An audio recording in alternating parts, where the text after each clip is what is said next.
Hi, my name is Jimena. I'm with the company Corteva AgriScience. I've been with this company 4 years and I'm head of HR. I'll be your interviewer for this position for Marketing Director Sales. Okay, thank you so much. Hi, Jimena. It's nice to meet you. My name is Maria Alejo. Obviously, I'm interviewing for this position, so thank you for taking the time to interview me. I'll give you a little bit about myself. So, once again, my name is Maria Alejo. I'm 26 years old. I'm a graduate from the University of Guadalajara in Mexico. I did graduate from the Agricultural Business Engineer's bachelor's degree, and my background is mostly in livestock production. Some fun facts about myself is I like to go to Disneyland every time I can and hang out with my family. And just thank you for the time that you are dedicating for this interview. Okay. I'm going to interview for this role. Mhm. I'm pretty sure you are familiar with the roles and responsibility that withholds this position. Yes, I have read it over, and thank you for giving me the opportunity once again. Okay, we're gonna start. Mhm. Tell me about a time you had to solve an issue with minimal information. What did you do? What was the outcome? And what would you have done differently knowing the results now? Yes, so this has happened to me in my previous job. I did work for a logistics company, and when the high peak seasons came around, we had very little information on how much volume we were going to produce, how much headcount we needed.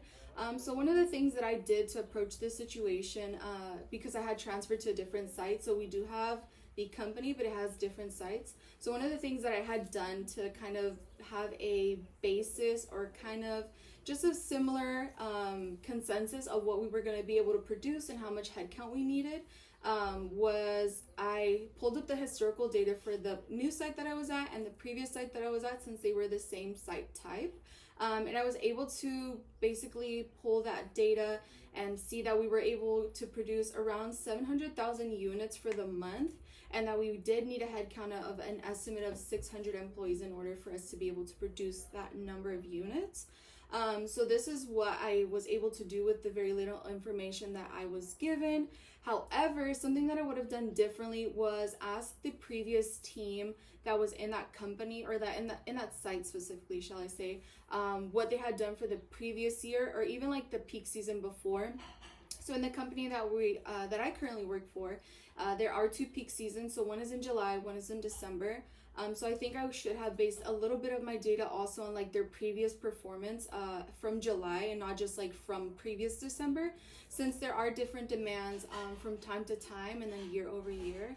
And I think this also ties into like how I would be able to perform in Corteva AgriScience, knowing that the marketing like sales department is very volatile, and you can't really base it depending on one single analysis, due to the crops being different, the weather, the insects, and everything that would go into this itself. So I think that's how I would be able to relate that type of analysis to the company. Okay. Can you describe a time when you had to communicate change to your team in a direction that you anticipated people would have concerns with? What did you do to understand the concerns they had and mitigate them? Also, how did you handle the resistance? Yeah, so one of the things that I constantly go through in my current company is the constant need for change, or we say more pivoting than change. And since I am a team lead and I do have 2 managers and then 6 assistants under my role, having these types of communications and situations are very frequent. So the most recent one that I had to address with my direct managers was that we were required to work 5 days and not 4 days. So for context, at my company, we do work 4 days, not 5 days, and then we have 3 days off. So this also might relate a little bit to how we can address change and pivot in Corteva as well. So the communication was given out. Obviously, the managers were not very content with it, because at that point we are requesting for them to work 50 hours a week versus the 40 hours a week and only have 2 days off. So the communication was given. The managers did have a lot of questions as to why this was given. Currently at that time, we were the underperforming site, so that does require a little bit more attention on the MET days, is what we call them, so mandatory extra overtime.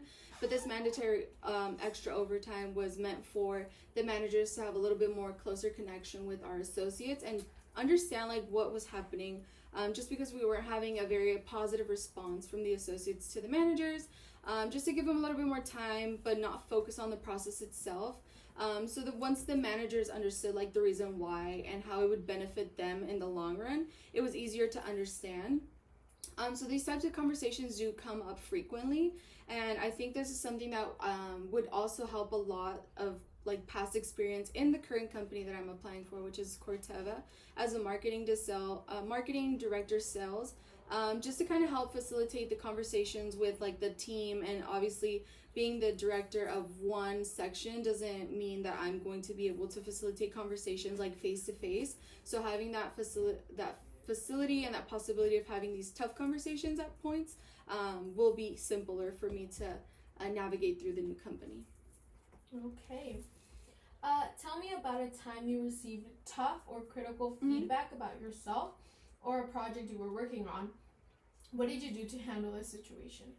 Yeah, so one of the situations happened to me 2 years ago, still in the current company, and the way the feedback was given, I would say, was not adequate. And the reason why I'm saying it was not adequate is because there was obviously profanity involved, and like at one point, like when you have that type of speech given to you, then you kind of like get a barrier up over defense up. But passing that, I was able to like not listen to the feedback that was negative and just kind of take the constructive feedback. In this case, the constructive feedback was about a project that I had been working for a couple of months, and I wasn't given any direction as to how it should lay out, so I just kind of took initiative onto how it should be. I did ask several of times like if the project could be looked over and if it can be consulted with obviously my senior team. They said that whatever direction I was taking was fine. So it was a little bit frustrating at the end having this tough conversation about the feedback of the project itself, and let alone the delivery from my senior team to myself, being asked that advice and that guidance. But I think this also ties back onto like how in Corteva, since the crops are very different and seasons change over change, having that type of feedback also does build a big character also, and then it also helps you understand like what to look for in the future in projects. And this also can be helpful for in any situation where we would have to like roll out new marketing strategies towards the farmers and just be overall very transparent. Okay. Give me an example of a time you anticipated a customer's need or want they didn't know they needed. Yeah, so a couple of years back, I did work at a company where we would sell dog food, and at the time the company was not doing very well, just because they were only this was before I came, they were only trying to buy like very traditional products. They weren't really paying attention to their customer sector. So at one point, the customer sector, and this is where the breed Frenchies, I don't know if you're familiar with them, became very, very popular. But obviously, like these dogs have very special needs, very allergic to a lot of foods. So once I noticed that these types of customers started coming in for certain products like probiotics, electrolytes, and just stuff to help better their animals, like overall, something that I did to anticipate the need for these customers was start to introduce little by little popular products that were very effective. Having this anticipated also did help boost the business itself a lot. And then with this, I was also able to help address a niche of the breeders, and then also help increase the business and overall just help the customer relationships with the company. And that is how I think we can also go a route through Corteva, is just talking to the farmers and just understanding what niche they're trying to go through. Obviously, we have products that are for like organic produce and then non-organic produce, so just trying to understand like which way to go it would be the best for the company and also for the farmers as well. Okay, and this is the last question. Okay. it can be challenging to keep a team on track. Mm-hmm. Can you tell me about a time you were able to balance out everybody's projects and ensure deadlines that were met on time? How did you achieve this? And was the team consistently on board? Was there a mechanism? Can you tell me how would you do that? Yeah, so keeping the team on board is something very, very important, especially being a team lead and having all your direct reports, making sure that they are able to meet their deadlines, and ensuring that they are being productive at the same time. So since I am current a team lead, it is very important for me to ensure that my managers and all my assistants have their projects and their tasks on time.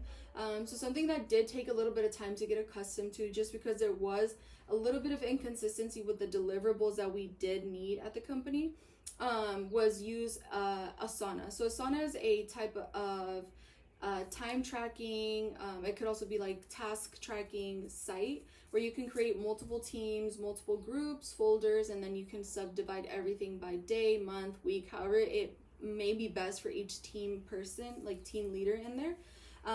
So the way we did it was we created a group, we divided everybody's tasks. It is a calendarized app where we make sure that we have reminders. If it's a month project, it's every week. If it's a weekly project, every day until the deadline is due. So this does keep the team on track, and it is something that we use very frequently. And I think we can also use this and tie it back to how I would administer my team in Corteva. It's just having an app where we can all connect and we can all see everybody's schedules, everybody's deadlines, to be very transparent, just to ensure like what I'm tracking to is the same thing that my coworkers would be tracking to, and just making sure my managers can see what I'm working on and I can see what they're working on as well, just to make sure the team is very cohesive and very comprehensive. And that's how I would also bring that to Corteva as well. Perfect. With this, we end the interview. Okay. We will give you a call in a few days, and Alrighty. somebody from our team will communicate you for the next steps.